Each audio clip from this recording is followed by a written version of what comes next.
এর সাথে আমরা লিখব ইউনিয়ন। শনিবার বিকেলে বিএনপি ষষ্ঠ কাউন্সিলের দ্বিতীয় অধিবেশন শুরু হয় ইঞ্জিনিয়ার্স ইনস্টিটিউশনের রুদ্ধদ্বার মিলনায়তনে, কিন্তু প্রচলিত রীতি ভেঙে তা বাইরে বড় পর্দায় দেখানো হয়। এতে দলীয় গোপন আলোচনা আর কারো অজানা থাকে না।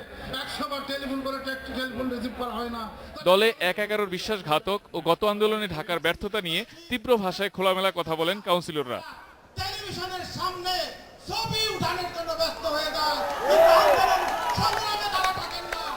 যখন ঢাকা টোটালি অফ হয়ে গেল তখন আমরা সামনে এগোতে পারলাম না। নেত্রীকে আমি আবারও বলবো, আপনি কোনো অবস্থাতে পাম্পট্টিতে চাটগাড়ির কথা হঠাৎ করে কোনো সিদ্ধান্ত দিয়ে না। দীর্ঘ সময় ধরে মনোযোগ দিয়ে সব বক্তব্য শোনেন বেগম খালেদা জিয়া। বেশিরভাগ ক্ষেত্রে একমত হলেও কোনো কোনো বিষয়ে তৃণমূলের ত্রুটিও ধরিয়ে দেন তিনি। আপনারা শুধু আমাদের দোষ দিয়েছেন, বলে যে এখানে পকেট কমিটি হয় বা অমুক লেনদেন করে কমিটি হয়, কিন্তু এটা তো সব জায়গায় ঠিক না। কেন্দ্রের সব ঠিক না, আপনাদের ওখানেও তো ওটা হয়।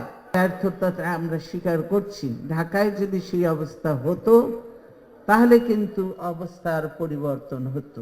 এই কিছু বেঈমান ভিতরে আছে আমাদের, এটা স্বীকার করতে হবে। এর আগে কাউন্সিলের অনুমোদনের জন্য গঠনতন্ত্রের সংশোধনী উপস্থাপন করেন স্থায়ী কমিটির সদস্য নজরুল ইসলাম খান। জাতীয় স্থায়ী কমিটি এমন সময় কিংবা চেয়ারপারসনের উপদেষ্টা কমিটির কোনো সদস্য, নির্বাহী কমিটির কোনো কর্মকর্তা কিংবা অঙ্গ দলের কোনো সভাপতি বা সাধারণ সম্পাদক বা সহযোগী সংগঠনের কোনো সভাপতি সাধারণ সম্পাদক দলের অন্য কোনো পর্যায়ের কমিটিতে কর্মকর্তা হতে পারবেন না।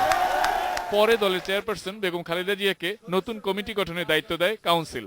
সম্পূর্ণ দায়িত্ব এই কাউন্সিল থেকে অর্পণ করা হলো। Ilias Hossain, Independent News, Dhaka. আল্লাহ হাফেজ।